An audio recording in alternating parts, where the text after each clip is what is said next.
दोस्तों, ये कहानी आपको अपने भविष्य को संवारने में बहुत मददगार साबित होगी। विक्रम और शीला सगे भाई बहन थे, पर दोनों के स्वभाव में बहुत अंतर था। विक्रम बड़ा जिद्दी और कामचोर था। वह स्कूल में जी चुराता था, जब तब किसी ना किसी बच्चे को पीट आता था। माता पिता का कहना न मानता था। इसके विपरीत शीला सबका कहना मानती, मन लगाकर पढ़ती, माँ के साथ काम भी करती, साथ ही सबसे अच्छा व्यवहार करती, बड़ों का आदर सम्मान करती। विक्रम के बिगड़ जाने का सबसे बड़ा कारण उसके माता पिता थे। वह कहते कि बेटा खरा सिक्का होता है और बेटियां खोटा सिक्का होती है। उस परिवार में अनेक वर्षों बाद लड़का हुआ था। दादा दादी माता पिता सभी ने उसे सिर पर चढ़ा रखा था। बात उसके मुंह से निकलने की देर थी कि उसकी जिद पूरी कर दी जाती थी। विक्रम की आदत बन गई कि वह अपना हक पूरा करके ही रहता। यदि सीधे सीधे काम ना बनता तो वह रोने लगता या अपने पैर पटकता। शुरू में तो वह बच्चा है, बड़े होने पर अपने आप समझदारी आ जाएगी, ये सोचकर उसके माता पिता ने उसकी हरकतों पर ध्यान ही नहीं दिया। पर बड़ा होने पर विक्रम उनके लिए बहुत बड़ी समस्या बन गया।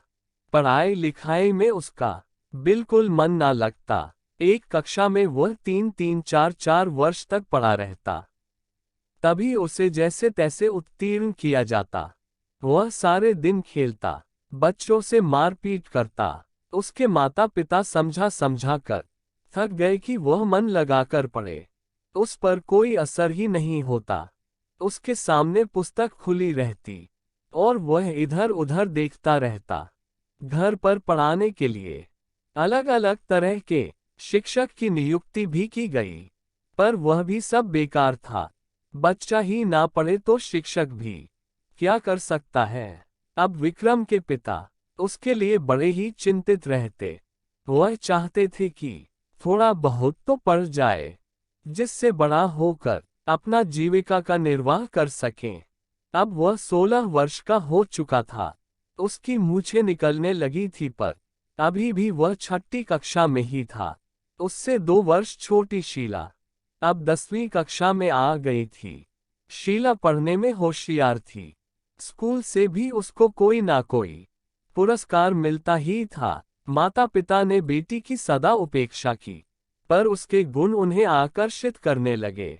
वह शीला की प्रशंसा करते तो विक्रम चिढ़ उठता और किसी ना किसी बहाने से शीला को तंग किया करता, उसे मारता। शीला इसे भी चुपचाप से सह जाती। कभी भी माता पिता से भाई की शिकायत नहीं की। वह जानती थी कि अंत में भाई का ही पक्ष लेंगे।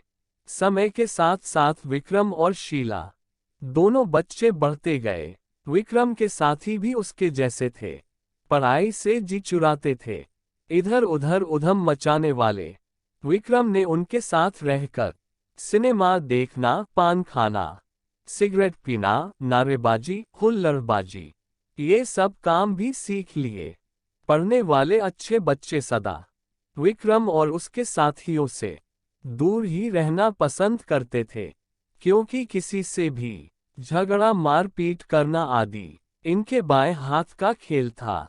एक बार छात्र संघ के चुनाव पर विक्रम और उसके साथियों ने विद्यालय में खूब हुड़दंग मचाया, तोड़फोड़ की, मारपीट की।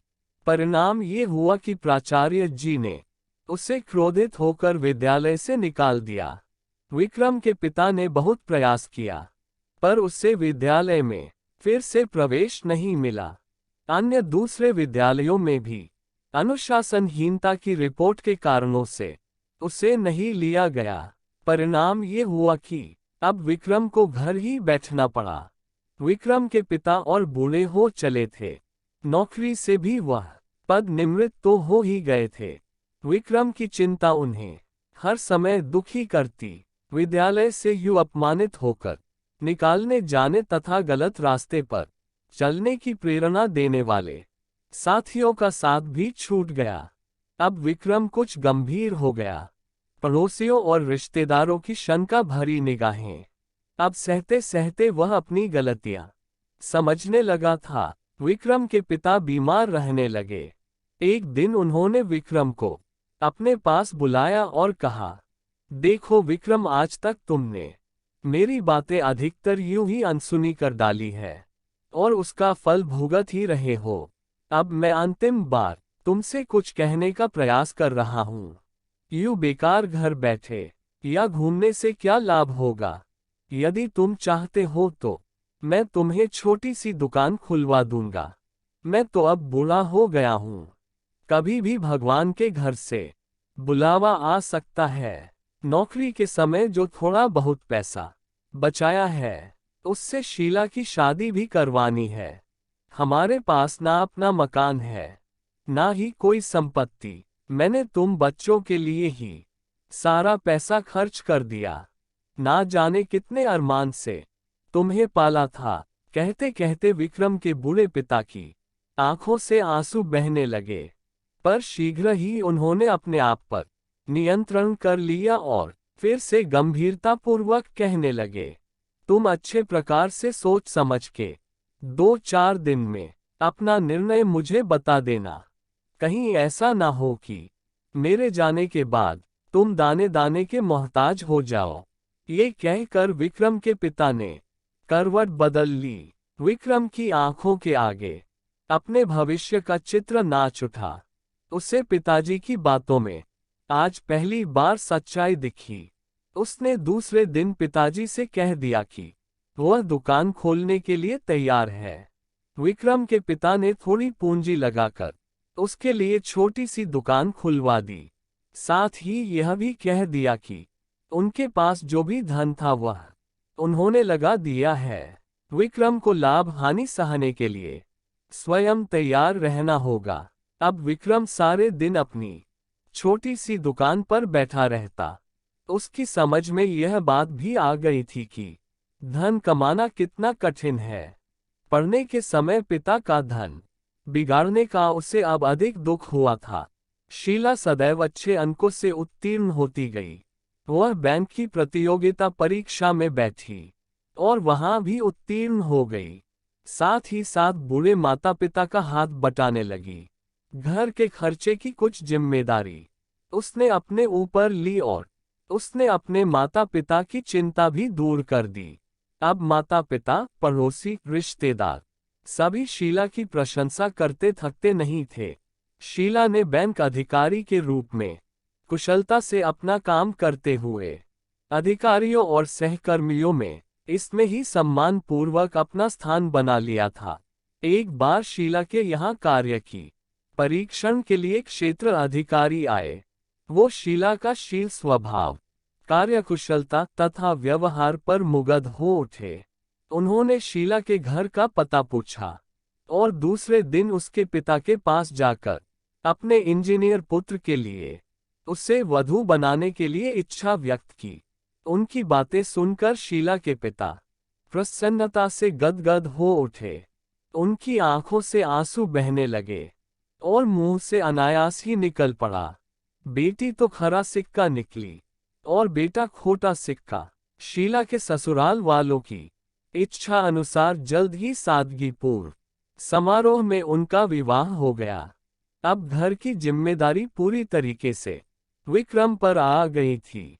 पिता की पेंशन घर का खर्च चलाने के लिए पर्याप्त न थी। विक्रम भी अब गंभीर हो गया था। वह स्थिति को समझने लगा था। वह सारे दिन परिश्रम करता, तब कहीं जाकर कुछ आय होती।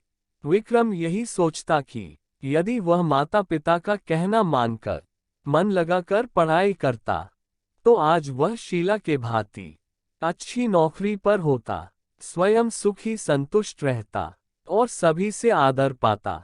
पर अब पछताने से होता भी क्या? उसने जीवन का सबसे अमूल्य समय, विद्यार्थी काल व्यर्थ ही गंवा दिया था। अब तो वह परिस्थिति के अनुसार जीवन चलाने के लिए विवश था। उसे बार बार रामचरितमानस की यही पंक्ति याद आती, का वर्षा जब कृषि सुखाने, समय चुकी पुनी का पछताना। सच है, बचपन से किशोरावस्था तक का समय ही भविष्य को उज्जवल बनाने वाले गुण और शिक्षा प्राप्त करने का समय है। इसे यूं ही निकम्मेपने में गवा देने पर जीवन भर कष्ट को सहना और असंतुष्ट जीवन बिताते हुए पछताना ही शेष रह जाता है। अच्छे बच्चे पूरी तन्मयता से आगे बढ़ते हैं और ऊंचा उठने के प्रयास में जुटे रहते हैं। तो इस कहानी से हमें ये सीख मिलती है कि हमें अपने विद्यार्थी काल को बहुत ध्यानपूर्वक बिताना चाहिए। इधर उधर बातों में, गलत कामों में नहीं व्यर्थ करना चाहिए, अन्यथा हमें इस काल के बीत जाने के बाद बहुत पछताना पड़ता है। ये समय दोबारा लौटकर नहीं आता है और यह समय जीवन का सबसे महत्वपूर्ण समय होता है, क्योंकि इसी समय हमारा भविष्य निर्माण का काल होता है। दोस्तों, आपको इस कहानी से क्या सीख मिली, हमें कमेंट करके बताएं। कहानी अच्छी लगी तो अपने दोस्तों को शेयर कीजिए और ऐसी ही कहानियों के लिए हमारे चैनल को सब्सक्राइब कीजिए।